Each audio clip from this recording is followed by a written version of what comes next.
In this set of PowerPoint slides, we're going to talk about the elements of persuasion. We're going to discuss the different components of any attitude change situation, which includes a communicator, a message, and an audience. The information we'll be covering in these slides forms the basis of what's discussed in Chapter 7 of your textbook.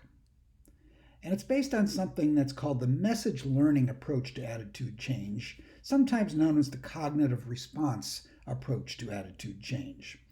It grew out of an extremely influential program of research that was carried out at Yale University in the late 1940s through the 1950s.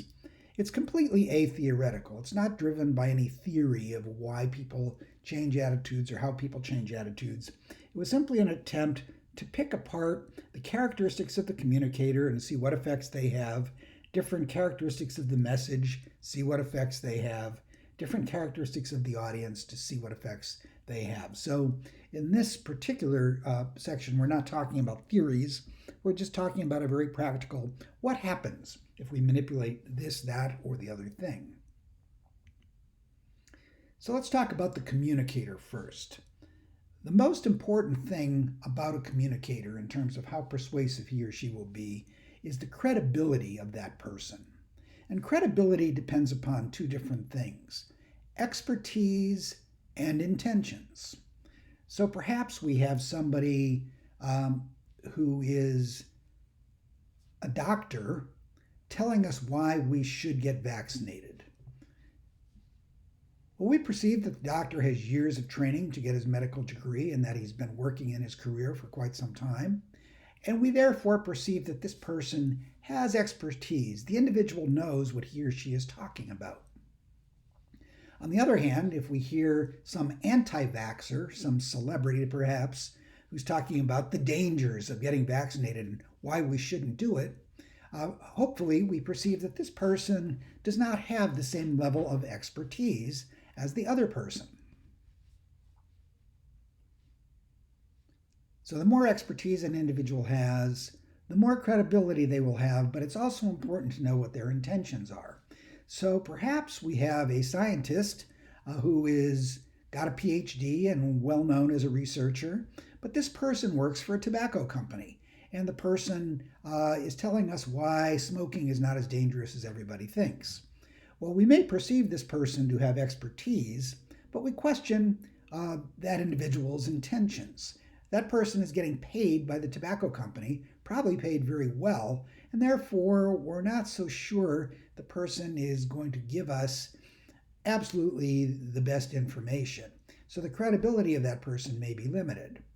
On the other hand, going back to the example of the celebrity vaccine person, anti-vaxxer, well, we may perceive that person to have good intentions. They genuinely believe that vaccines are dangerous and they don't have any ulterior motive. We just perceive that they don't have the expertise to know what they're talking about. So credibility is a combination of expertise and intentions. Also, the more attractive we find a communicator to be, the more persuasive we find that person to be. We like them, we want to be similar to them, we want them. So yeah, attractiveness makes a person more persuasive as well.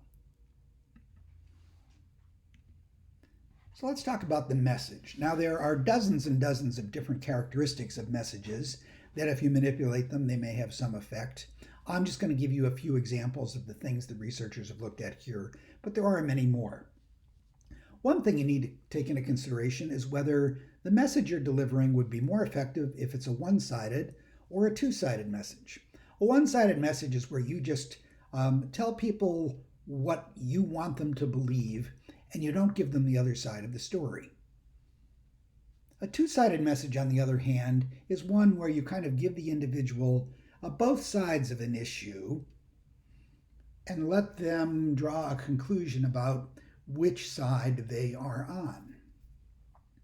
Now, whether a one-sided or two-sided message is more effective depends on some other things. If you're talking to people who are already in agreement with you, a one-sided message is probably most effective. You don't want to bring up new information that might cause them to start second guessing or doubting what they already thought to be true. And you want to whip up some enthusiasm and motivate them to vote or whatever the thing is that you're talking about.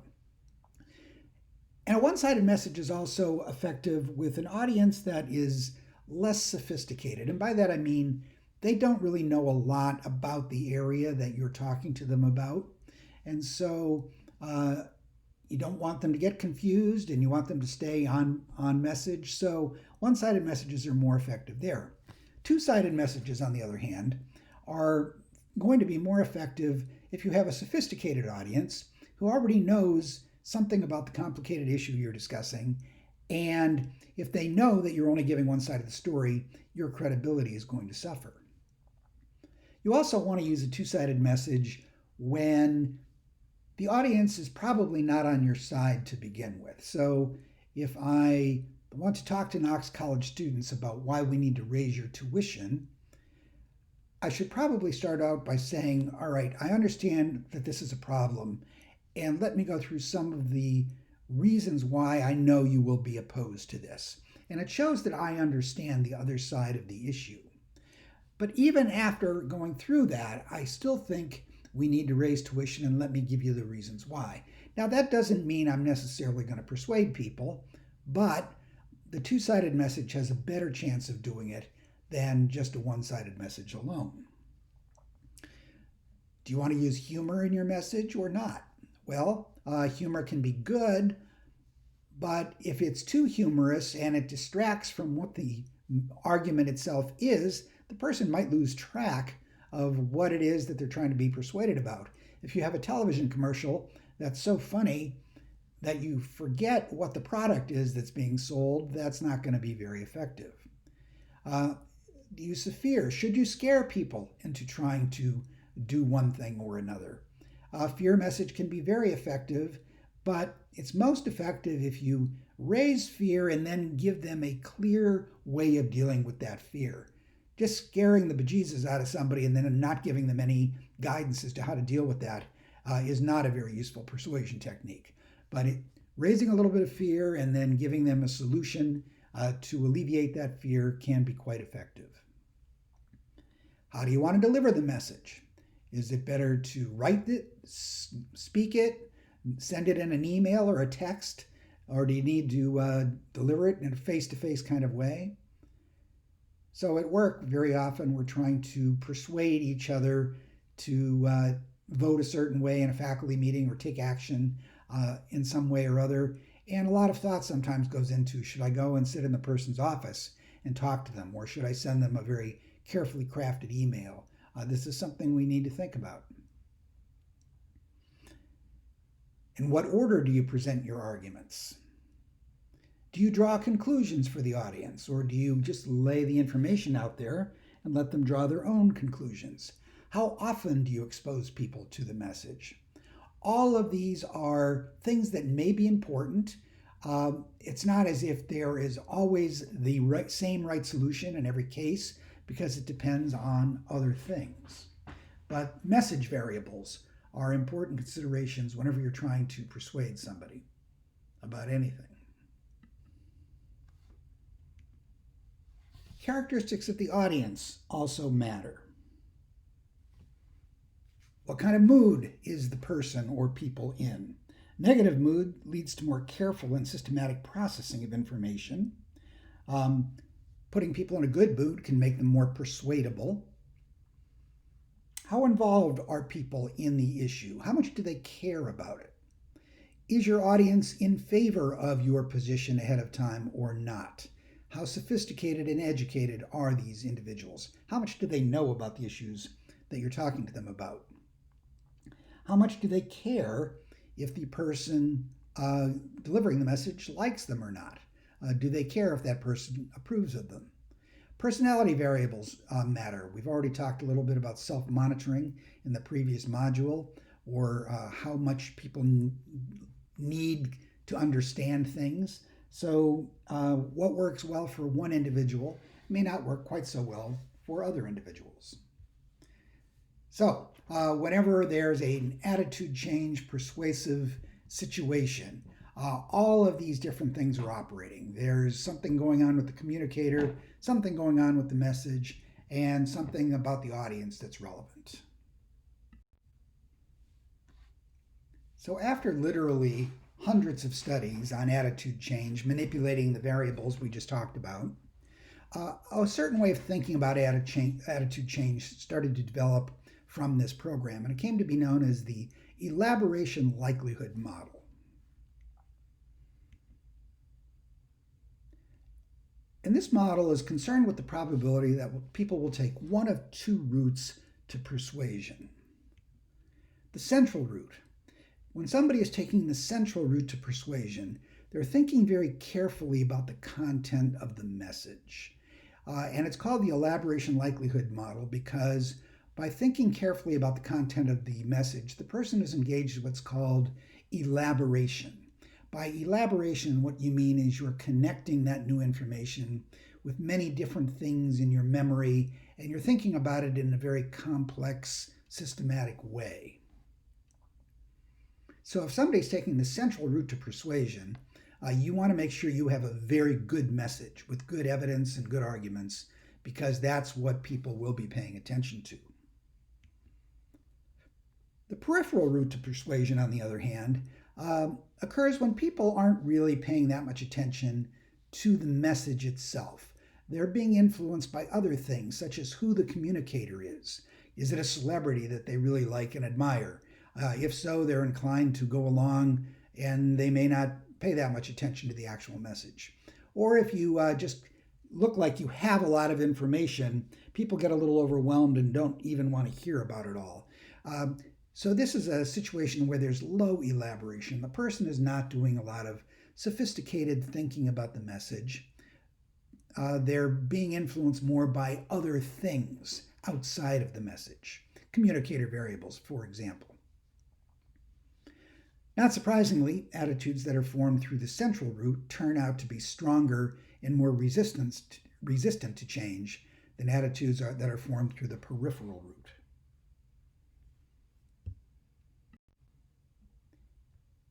In the process of doing research on this elaboration likelihood model and manipulating communicator, message, and audience variables, we've discovered a lot of phenomena that are commonly encountered in attitude change situations, and they all have sort of a name, and your textbook discusses each of these, but I'd like to quickly run through them just so that I can feel like you've heard it from more than one source.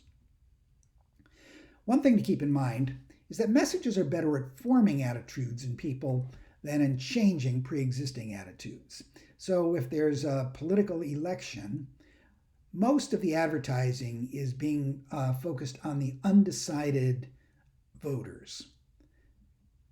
Die-hard Republicans are unlikely to vote for Democrats, just as die-hard Democrats are unlikely to vote for Republicans. You've got to aim your messages at people who don't have strong attitudes one way or the other already. Distraction. Distraction prevents people from mustering strong counter arguments. So if a person is distracted while they're being exposed to some persuasion attempt, they may be a little easier to persuade because they're not thinking carefully about the message. Psychological reactance is something that occurs when people perceive that the communicator is coming on too strongly. They feel as if their feelings of freedom or being in control are being threatened. Nobody likes being addressed too forcefully. You've probably all had the experience of, even if you agree with the person who's talking to you, they're coming on so strong you find yourself almost wanting to react against that and disagree with them. That's what psychological reactance is all about.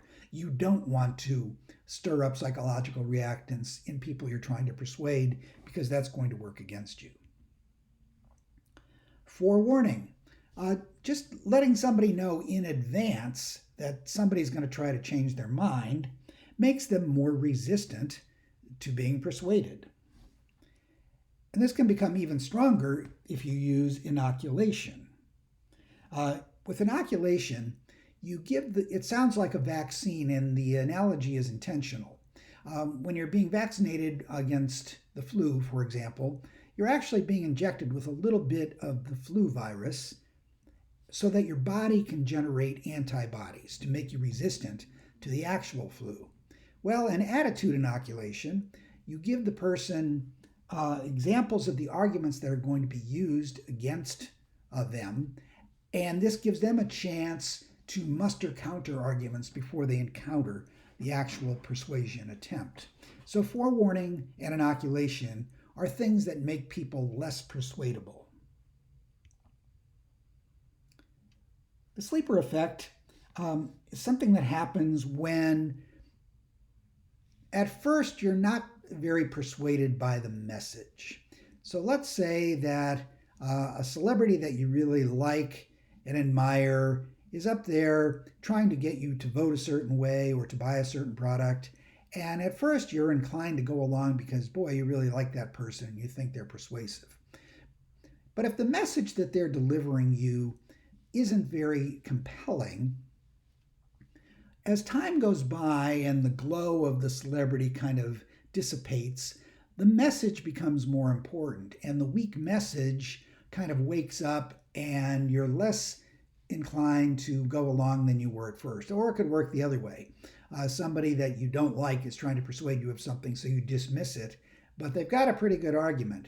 And after a while, the argument kind of wakes up from its sleep and becomes more persuasive. So sleeper effect is something that occurs over time, and it occurs most frequently when the message is convincing and the credibility of the communicator is damaged somehow after the message is presented.